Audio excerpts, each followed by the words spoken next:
habe Ace, meine Vespa GTS, mal aus dem Winterschlaf geholt, um heute ein bisschen zu fahren. Wir haben es 10 Grad, also sehr gutes Wetter im Verhältnis zu dem, was wir so die letzten Wochen hatten. Und daher nutze ich die Gelegenheit, um heute mal ein bisschen die Batterie wieder aufzuladen. Meine und die von Ace, denn der stand jetzt wirklich eine ganze Weile. Und werde euch bei der Fahrt so ein bisschen berichten, was dieses Jahr bei mir geplant ist beim Scuderia-Kanal, was ich an der Vespa vielleicht noch verändern möchte oder verändert habe schon.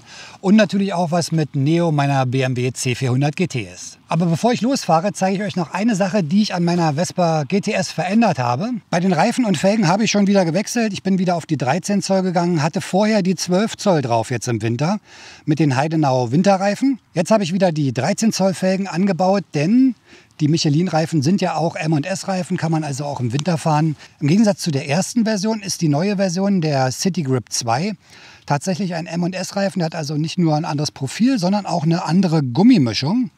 Von daher kann man den auch wunderbar, wie jetzt, wenn es feucht oder ein bisschen kälter ist, auch fahren. Und ich habe noch eine Sache geändert, und zwar habe ich vorne einen neuen Reifen aufziehen lassen. Nicht, weil der alte kaputt war, aber ich hatte ja vorher einen 130/60 13 drauf. Also schon mit etwas geringerer Höhe. Und der war mir persönlich etwas zu hart. Also je höher der Reifen, desto besser ist natürlich auch der Federungskomfort. Und der 60er Reifen war für mich irgendwie ein bisschen zu unkomfortabel. Fährt sich sicherlich sehr gut, sehr sportlich, aber ich bin jetzt wieder auf einen 130/70 13 gewechselt.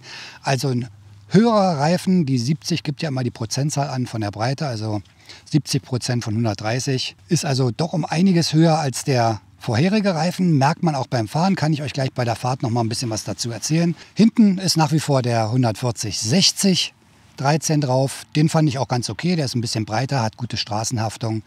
Und da reicht mir der Federungskomfort auch aus. Dann hatte ich noch eine andere Sache, die ich vor kurzem machen musste. Meine ganze Elektrik war ein bisschen durcheinander. Meine ganzen Zusatzgeräte haben nicht funktioniert. Ich habe ja vorne noch die Scheinwerfer dran jetzt im Winter.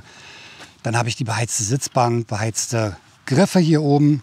Dann noch hier die zusätzliche USB-Buchse, die ganzen Schalter für Sitzheizung und den Scheinwerfer vorne.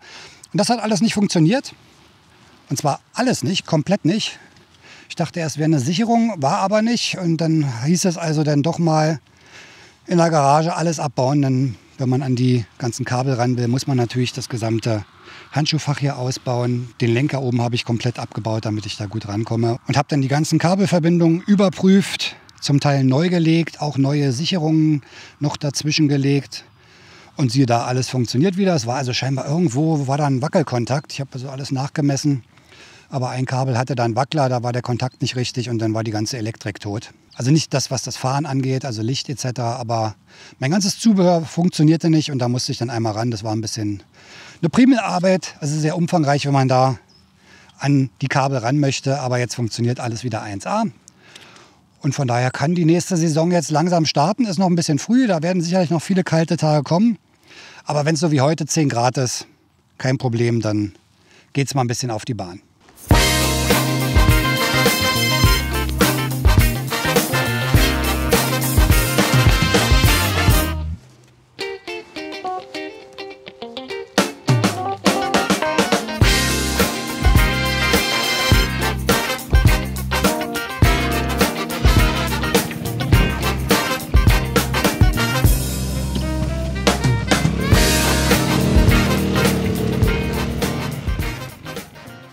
Okay, dann werde ich mal los.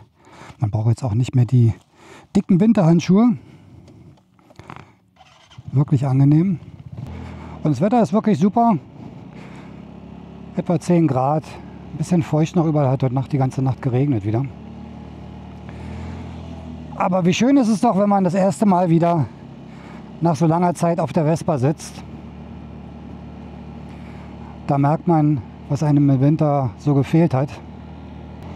Den neuen Reifen vorne muss ich noch ein bisschen vorsichtig sein. Der hat noch nicht viele Kilometer runter, gerade erst eingebaut. Und wenn Reifen neu sind, muss man die erstmal einfahren. Aber um mal zu dem Reifen zu kommen, also mit dem bin ich wirklich zufrieden, mit dem City Grip 2. Und für mich der 130/70 13 definitiv komfortabler als der 60er. Ja, was ist jetzt dieses Jahr so geplant? Beim Scuderia-Kanal auf jeden Fall Reisen. Und zwar auch wieder mit der Vespa. Ich würde gerne jetzt mal eine Reise machen mit den 13 Zoll Felgen, um zu sehen, wie die sich so anstellen bei Touren und bei Fahrten über die Landstraße, wenn man ein bisschen länger unterwegs ist. Gerade Autobahn auch, wenn der Geradeauslauf ein bisschen besser ist, ist es ja doch entspannter. Also auf jeden Fall Touren geplant, dafür muss es natürlich noch ein bisschen wärmer werden. Denn jetzt gibt es ab und zu zwischendurch natürlich auch noch Kälteeinbrüche und beim Schnee eine Tour machen, das ist sicherlich nicht so spaßig. Ja, was ist sonst geplant? Auf jeden Fall einige Tests. Es gibt ein paar neue Scooter, die ich gerne mal testen möchte. Auch Touren-Scooter wieder. Ob ich mir dieses Jahr irgendwie noch einen Scooter hole, weiß ich noch nicht. Denn es gibt natürlich auch Neuigkeiten zum BMW. Da komme ich dann am Ende auf jeden Fall noch mal drauf. Umbauten an der Vespa sind jetzt keine großen mehr geplant. Es gibt sicherlich noch ein paar kleine Zubehörteile. Auf jeden Fall dieser Vario-Deckel, der verchromte, den möchte ich auf jeden Fall noch ranbauen. Warte aber auch ein bisschen auf besseres Wetter, weil ich glaube, der sieht richtig gut aus.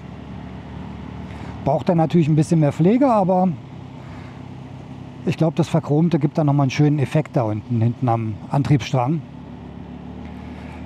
Dann technisch gesehen würde eventuell eine größere Maßnahme noch anstehen, denn ich habe ja nach wie vor noch das Problem mit dem Ölverbrauch. Und das würde ich ganz gerne vor der nächsten langen Tour beheben.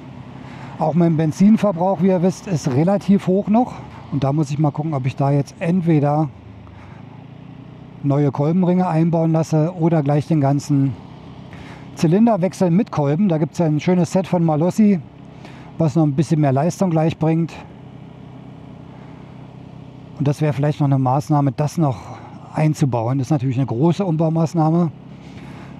Ich glaube, der Malossi-Zylinder mit dem Kolben kostet so, ich glaube, 380 €.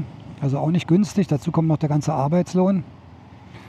Also auch wieder eine größere Maßnahme. Und das ist dann am offenen Herzen, weil da muss dann wirklich der ganze Motor ausgebaut werden.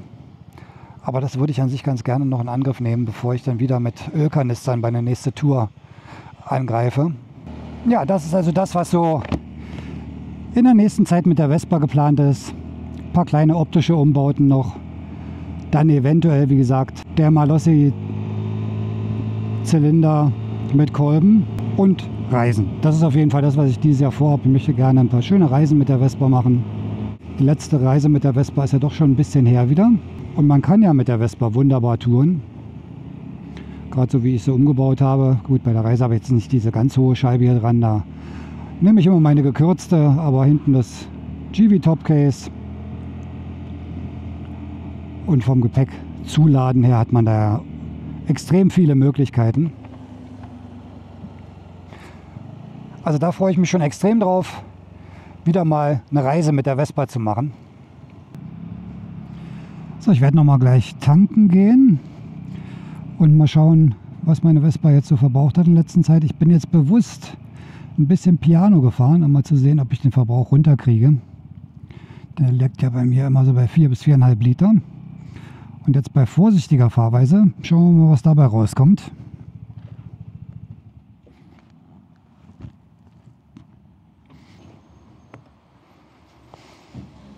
Ja, bin ich ja gespannt. So. Voll und wir haben 4,5 Liter.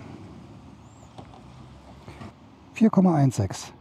Tja, so viel mal zu günstigem Verbrauch bei vorsichtiger Fahrweise. Ja, und dann das Thema neue Roller. Da gibt es ja nun doch ein bisschen wieder was Neues auf dem Markt, wie jedes Jahr. Ich komme da sicherlich nicht an alle ran, weil es nicht jeden Händler bei mir in der Nähe gibt. Aber einige sind ja schon in der Pipeline, die ich auf jeden Fall mal testen möchte. Nummer 1 wird sein wahrscheinlich der Vogue SR4 350. Den würde ich ganz gerne mal fahren. Und dann gibt es noch so 2, 3 andere, alle so ein bisschen im Bereich der Touring-Roller. Lambretta hat jetzt auch den 350er rausgebracht, der müsste bald da sein. Den würde ich auch ganz gerne mal fahren. Also von daher gibt es wieder in 2024 einige Testvideos und Vorstellungsvideos von neuen Rollern. Ja, einige von euch wollen bestimmt wissen, was aus Neo, meinem BMW C400 GT geworden ist. Und den habe ich vor einigen Monaten verkauft. Das hat mehrere Gründe. Punkt A, habt das ja im letzten Video schon gehört. Ich hatte da dieses Schnarrgeräusch im hinteren Bereich, was mich extrem gestört hat. Da bin ich irgendwie ein bisschen empfindlich. Das war wirklich ein unangenehmes Geräusch und wenn es dann bei bestimmten Drehzahlen immer auftaucht, hat mir das so ein bisschen den Spaß am Fahren genommen. Gerade auf Touren, wo man in diesem Drehzahlbereich auch fährt, war das extrem nervig. Hätte ich behoben bekommen, hätte mich aber wieder enormes Geld gekostet mit den YSS-Stoßdämpfern. Die müssen dann per Einzelabnahme wieder eingetragen werden, weil die haben keine ABE für den BMW. Wäre also wieder noch mehr ins Geld gegangen. Der BMW war schon so teuer und dazu kam dann noch, dass ich mit dem Service von BMW äußerst unzufrieden war zuletzt. Ohne da jetzt in Details gehen zu wollen, war das für mich nicht akzeptierbar. Was einem auch wieder so den Spaß nimmt, ne? Wenn ihr irgendwie einen Händler habt oder eine Werkstatt habt, mit der ihr total unzufrieden seid. Das hat irgendwie auch so ein bisschen Einfluss darauf, wie das Vergnügen beim Fahren ist. Und das sollte meiner Meinung nach bei einem Fahrzeug, was so viel kostet, nicht sein. Da gehe ich davon aus, dass man auch einen guten Service kriegt. Wenn man mehr bezahlt, möchte ich auch guten Service haben. Also alles in allem habe ich mich dann irgendwann gesagt, so, der muss jetzt weg. Nach so viel schöner Zeit mit dem BMW und den habe ich wirklich gemocht, den Roller, hat es mir dann am Ende doch ein bisschen die Laune vermiest und ich habe ihn verkauft. Von daher wird es jetzt erstmal keine BMW-Roller leider mehr geben, aber ich werde auf jeden Fall demnächst den Vogue mal testen. Ist ja derselbe Roller, sieht nur ein bisschen anders aus, aber die Technik ist die gleiche. Und der kostet 3.000 € weniger, hat eine bessere Ausstattung mit Feststellbremse, also so eine Art Handbremse, wenn man steht. Dann elektrisches Windschild, hat genauso wie der BMW beheizte Sitzbank und beheizte Griffe. Und was hat er noch, was der BMW nicht hat? Ach so, so eine Reifendruckkontrolle im Display gibt es bei BMW auch nicht. Also er hat ein bisschen mehr Ausstattung, gleiche Technik, 3.000 € weniger. Den muss ich mir doch mal angucken, glaube ich. Bestimmt ein interessantes Fahrzeug. Ja, und dann gibt es noch zwei andere Tourenroller, die ich gerne mir anschauen würde. Welchen ich noch nicht getestet habe bisher, ist ja der ADV. Ich bin den Forza gefahren, aber den ADV noch nicht. Den würde ich mir auch ganz gerne mal angucken, mal eine Testfahrt machen. Dann wie gesagt, neuen Lambretta, den 350er. Bei Vespa gibt es ja nichts Neues, da ist alles beim Alten. Das 23er Modell bin ich ja schon gefahren. Ja, ist ein bisschen besser, bisschen mehr Stabilität vorne. Wie das da mit Ölverbrauch und Benzinverbrauch aussieht, kann ich nicht sagen. Das könnt ihr vielleicht mal in die Kommentare schreiben, wie da so eure Erfahrungen sind, ob eure Vespa 23er Modell RST, ob die einen hohen Benzinverbrauch hat oder Ölverbrauch. Das wäre mal interessant.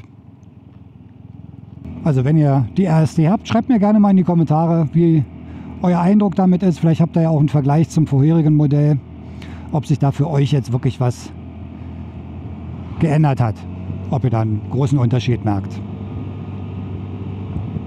Ja, das sind so meine Pläne für dieses Jahr. Auf jeden Fall mit der Vespa reisen. Ob ein neuer Touring-Roller wieder dazu kommt, das weiß ich noch nicht. Aber auf jeden Fall möchte ich mit der Vespa noch mal ein bisschen Touren fahren, lange.